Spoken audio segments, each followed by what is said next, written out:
Hello ladies and gentlemen, my name is Dan, the voice behind ThatKaitoDan, and welcome to my reaction for the RWBY Volume 6 Adam character short.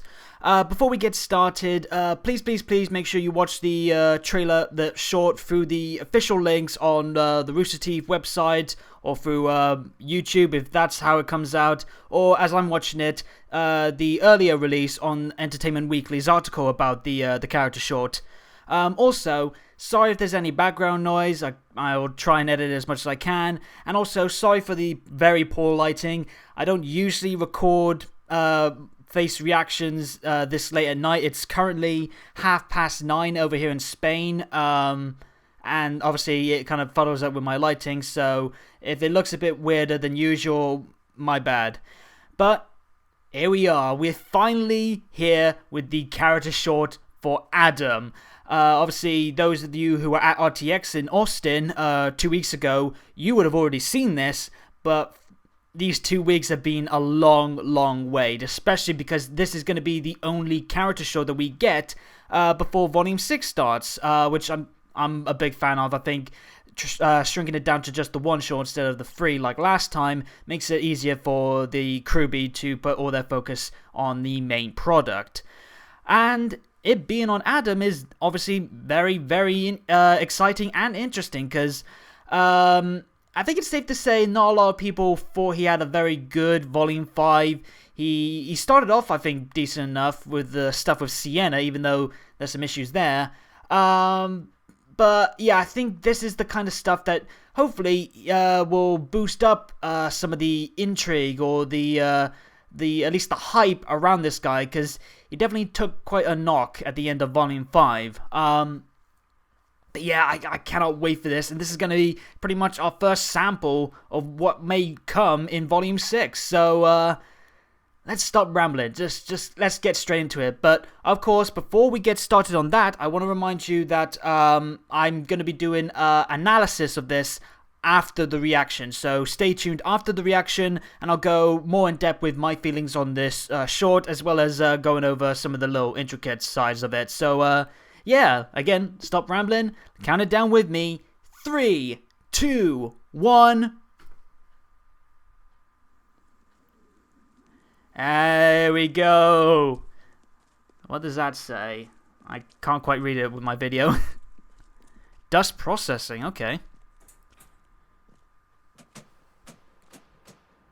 What's this about? No cameras? Is that what? Yeah, white fang symbols. You work here. I work in labor. Oh, this is from before. We're going back in time with this. Is this Adam at the start? No. There he is. It's time we stood up for Oh, God. Adam. our kind's been beaten, murdered. He loves to preach that stuff, which is fair, but still. Oh, that mask! That's a different mask. That must be the first time he's using it. Because it doesn't have the red markings. It's a custom mask. Kind of makes you look like a grim. It is! This is the first time he's using the mask! We may not want them because everyone else is wearing bandanas. But we should make sure they never forget what we looked like. And there's the thought process behind it. Now, Cool, this music is intense. it's time we got what we deserved. You deserve a lot of things, pal. Oh, gunfire. Oh, God. Scene change. And this is later on because they got the masks now. Ilya! Sienna! Oh, Akira! Oh, I didn't expect to see them. Oh, Trying to pass through. they're being attacked. But you animals pass through the wrong town. They get attacked by humans. Come on. Oh, jeez. Flipping out, Sienna. I didn't expect to see her again. Okay. New song! Oh! This is the first time we get to see Adam fight since the Black trailer. Oh! Oh my God! Damn, this is just as vicious as the music. Woo-hoo-hoo! Ah! He's an asshole, but damn does he look good when he fights. And very menacing as well. Good God. Oh, is he gonna kill that guy? Oh, jeez, the moon slice. Oh! Oh! God!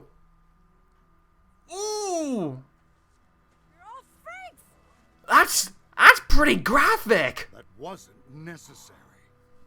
Tell it like it is, Gira, but holy hell. This is the very show- reason they think they can treat. Gira, Jesus. he saved your life. He's a hero. And Sienna approves. She approves of some violence so long as it doesn't affect the cause. Starting to show some of the tension between these two. Blake! Woo! I told you it was an accident. Was it? This wasn't the first time humans have died on missions you led. How many more accidents? Wow, have there we're been? seeing I his don't know. descent. I'm not fighting for us, and when you fight, people get hurt. What? Do you want me to just abandon our cause, like your parents? No, I'm not Whoa. saying that. That's a low blow, dude. I don't know. And he knows he knows the right buttons to push. I shouldn't have brought them up.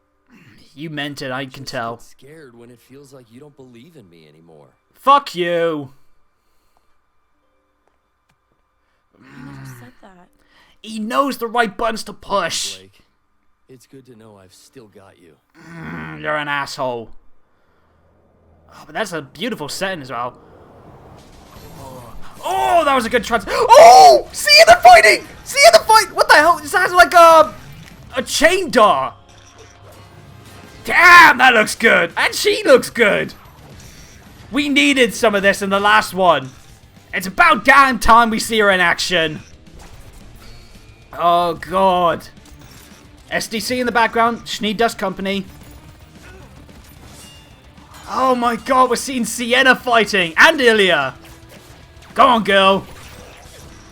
And this is obviously when she's severely loyal to the group. And damn it. Again. Oh, I think that looks like something from the Black trailer as well.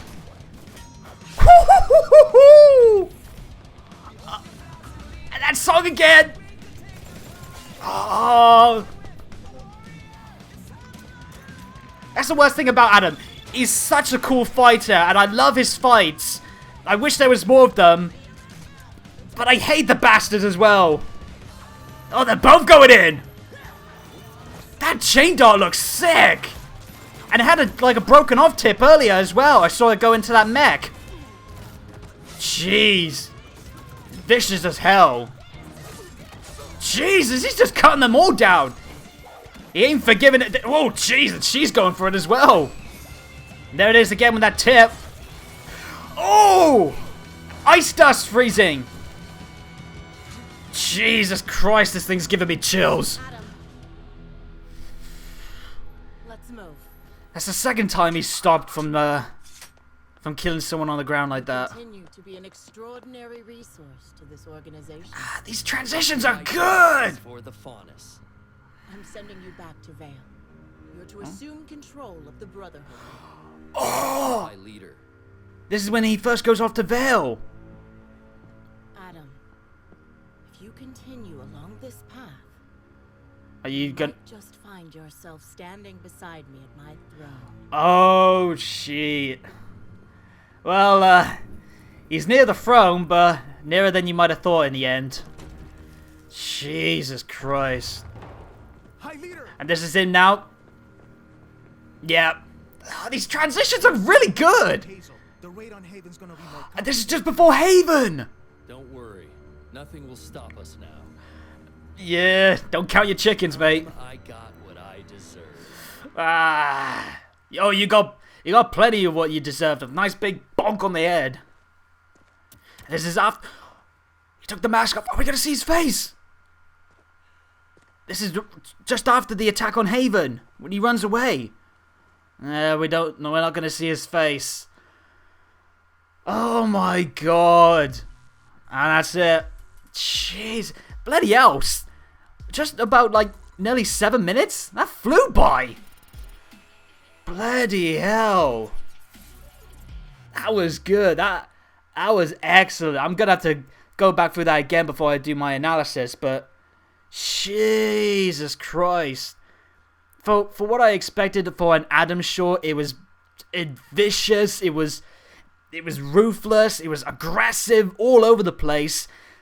And we see all of this side of him that showcases just how big of an asshole he is, and how big of an influence as well he seemed to have made in the White Fang. He seemed to be the catalyst for so much change in the group. It's insane. He's a big factor for why the group turned so toxic. And this didn't completely fix some of the issues of the character after Volume 5, but I think it definitely is the step in the right direction. But yeah, I'm gonna have to go for this again, and now I'm gonna go off into my analysis. So I'll switch over to 2D Dan, and I'll see you guys then. So that was quite intense, wasn't it?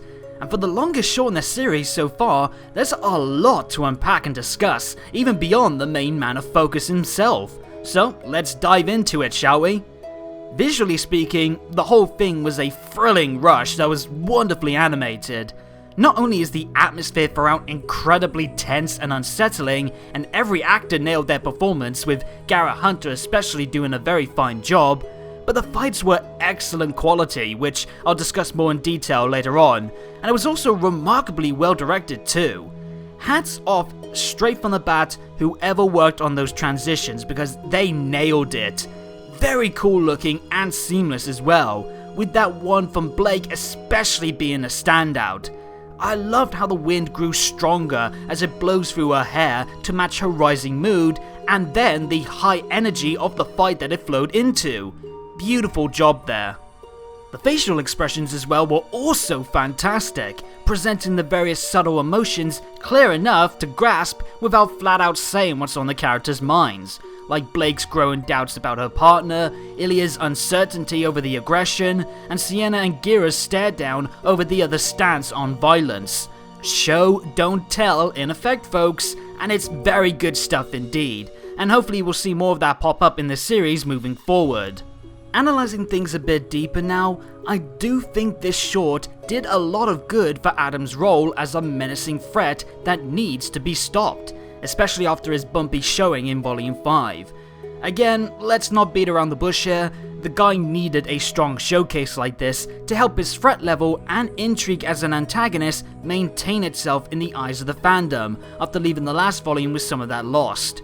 While a lot about his past is still up in the air in terms of what he was like before the White Fang, we get to see just how dangerous he can be in various ways, whilst thankfully not having the deeper look paint his horrible actions as something that could be forgiven or treated as the right thing to do. Sure, the short kicks off with him bringing up the mistreatment that the Faunus have faced, and those humans attacking the group in the woods definitely didn't help matters.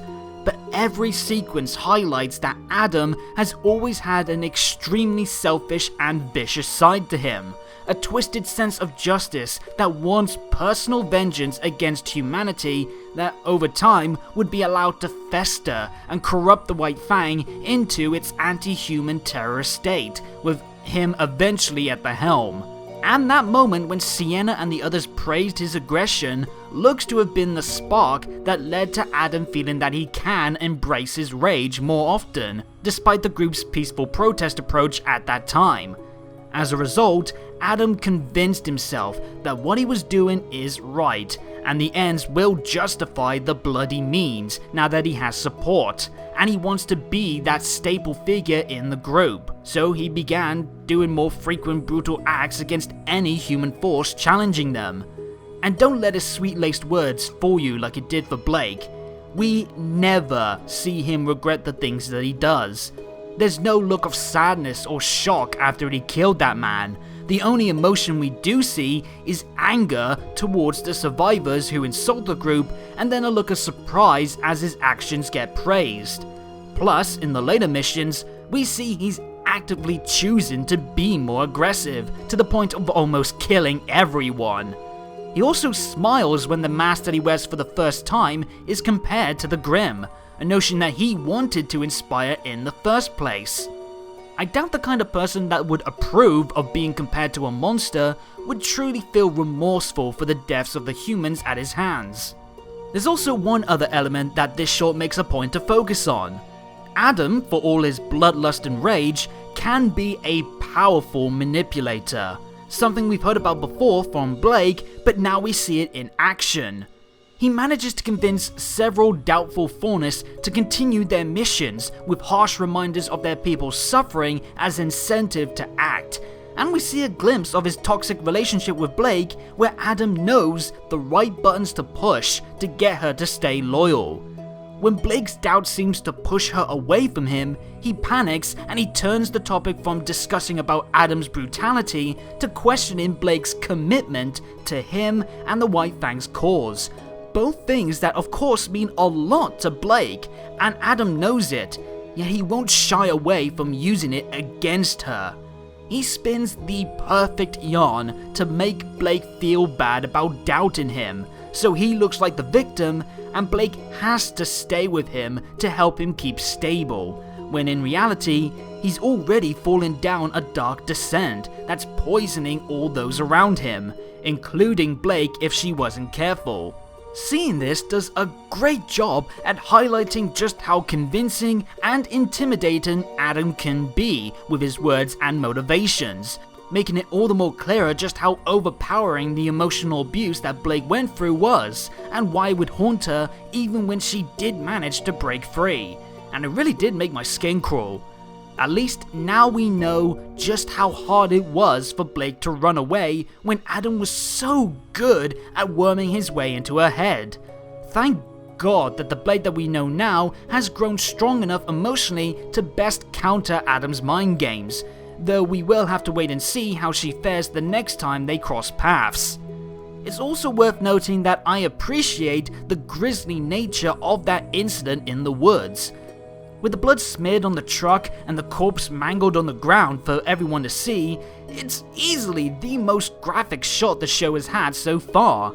Yet it works because it's showcasing the unstable savagery that Adam is capable of. And that savagery is present throughout the fights that Adam is sent to stage in.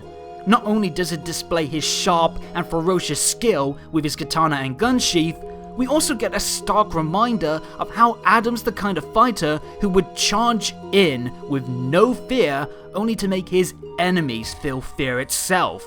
At no point does he care about suppressing the enemy's attack. It's all about cutting them down and making them suffer. And the more we see him allowed to cut loose, figuratively speaking of course, the more deadly he becomes. And keep in mind, this is the first true fight that we've seen of Adam since his debut way back in the Black trailer. After that, he's only had brief moments of action with really only one notable standout attack worth a mention. Good thing then that both action scenes that he's a part of are very awesome in its pacing and style. Doubly so when you take into account that killer new track from Jeff.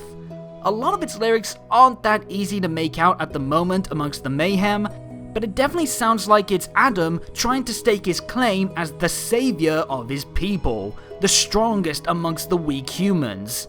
The tune is just as rough and hot-blooded as the man himself, so already I think it fits him remarkably well as his own character theme. But Adam's not the only one who gains something from this short. Both Ilya and Gira get some decent amount of screen time, but it's Sienna who comes away with the most gained besides Adam. I was among the many who liked what I saw from Sienna when she first appeared in Volume 5, and then felt sad that she left us so suddenly, despite being this morally interesting character that was at the helm of the White Fang. And she had some solid build-up too, so her quick and easy death kind of made things a bit of a tempered moment. This time, however, we finally get to see her get her hands dirty, and boy did she look like a badass. She's about as agile and ruthless as I'd expect for someone who's advocating more physical retaliation, but I didn't expect her to use what looks to be some sort of chain dart with a detachable tip that can be dust infused. Sorry Arslan, but I think your weapon just got one-upped. Sienna's use of the long-range weapon looked amazing in tandem with her nimble movements, and it was probably the best animated parts of the entire short, at least in my opinion. Does it make it more depressing then that she went down as easy as she did? Perhaps, but at least I can now tell that she wasn't just all talk. She too could back up her words with actions. In fact, she almost looks to be enjoying the fighting and taking down humans as much as Adam does, if her facial expressions are anything to go by. And she too wasn't shy when it comes to pulling off some very hardcore looking moves. But unlike Adam, she doesn't let her rage consume her, avoiding wasting time killing everyone in sight to instead focus on their mission, whatever it was they were actually up to in the Schnee Dust Company facility. We already could tell that when it comes to the topic of how the White Fangs should best address their actions towards the humans, Sienna was this middle ground between Adam's aggression and Gira's restraint. This show perhaps even provides the first instance of Sienna and Gira having a conflict of interest on that very matter, following Adam's successful display of aggression succeeding where Gira's aims for peace failed. But as seen in her first appearance, Sienna has the wherewithal to not let her rage cloud her judgment if it would hurt the White Fang's cause, and she expected the same from those she commanded as High Leader, thus why she lashed out at Adam for failing to do so as part of the fall of Beacon. But we did still see her viewing Adam as a remarkable member of the faction in this short, trusting only him with defending the group in the woods and then defending him from Gira's tirade. And after that, we then see her later praising his skills and giving him the orders to lead the Veil Brotherhood, even promising him the opportunity to become her second in command should he maintain his accomplishments. Perhaps Sienna felt that she could control his rage, just like any other soldier in her command, or maybe she never truly grasped just how far Adam's vengeance can go. But of course it did become her downfall in the end. Another brilliant transition later, and we then see Adam at the throne as High Leader with his men updating him on the changes to the Haven attack, yet he just brushes it off without concern. He's so confident that things will go well at this point in time that he will get what he views he deserves. Well, he's not wrong. But let's finally wrap things up with discussing that last shot of the short, when we see Adam post his efforts in Haven and when Blake finally got a moral victory over him, where it's clear that he's not feeling all that good, even beyond the bonk on the head, as he throws down his mask to the ground and seemingly leaves it behind. Will he remain maskless when we next see him? Will we finally get to see what's under the mask? I think it's about time we do, and I hope it's something that was worth hiding. The show could have had it where the moment that we see the man behind the mask is the only moment where we see humanity in him, perhaps as he dies or as he sacrifices himself in the end for a good cause, but I think with the current state of mind he's in, that bridge is long burned and I think he's too far gone for that to happen. In that case, I hope it's then something that when revealed will leave an impact, and I won't lie, the only possibility that's coming into my head right now is Adam having silver eyes. It would explain why he was so calm in the midst of the grim swarm at Beacon beyond just his skill, and the mask does focus solely on shielding his eyes, and since he's a guy, it can't be the seasonal maiden eyes under there, so yeah, currently that's the only outcome that I can speculate on, though again, it's only speculation, so don't take that as hard case fact. Either way, that about wraps up the short, so what are my final thoughts? Well, it doesn't completely make up for the guy's faults recently, but I do think the short was successful in trying to rekindle the hype and intrigue in Adam as a character, and it perhaps is the best example of those three terms that Blake used in Volume 4 to describe her old partner: justice, passion, and most definitely, spite. I got a better sense of his ego, his pride, and his vengeance being this chaotic side of him that will drive him and those around him into a dangerous path, and he wants to helm that journey. And the strong insight into his relationship with Blake and Sienna did well in fleshing him out further beyond his fiery persona. Obviously, we will need more than this to make sure that he still carries the right level of intrigue and danger to be seen as a viable threat, but it's the right direction that he needed after a worrying misstep last time out. Not to mention, Sienna got the opportunity to finally shine that she missed out on previously, as well as all the fights were expertly choreographed with stylish and ruthless sequences, and it set a strong tone for what's to come in Volume 6. The promise of dark times still lying in wait even after all the good that came at the end of Volume 5. As long as Adam is allowed to let his descent into cruelty and destruction go without an end, it's gonna be like that for a while, at least when it comes to dealing with this renegade. I'd say this is probably my second favourite character short behind the Volume 5 White Swan, and I really do hope that this is a sample of the strengths to be found in the next chapter of RWBY's grand tale. But of course, those are just my feelings. What about yours? Did this make you care less or more about Adam, or are you more intrigued with him? Where does this rank on your favourite character shorts list as well? And what do you think is behind Adam's mask? Let me know in the comments down below, and while you're at it, hit the subscribe and bell buttons to make sure you get every new video from me as they drop, and follow me on Twitter for more on all things RWBY related, updates on future content, and more. Until next time though, have a good day or good night, and peace out.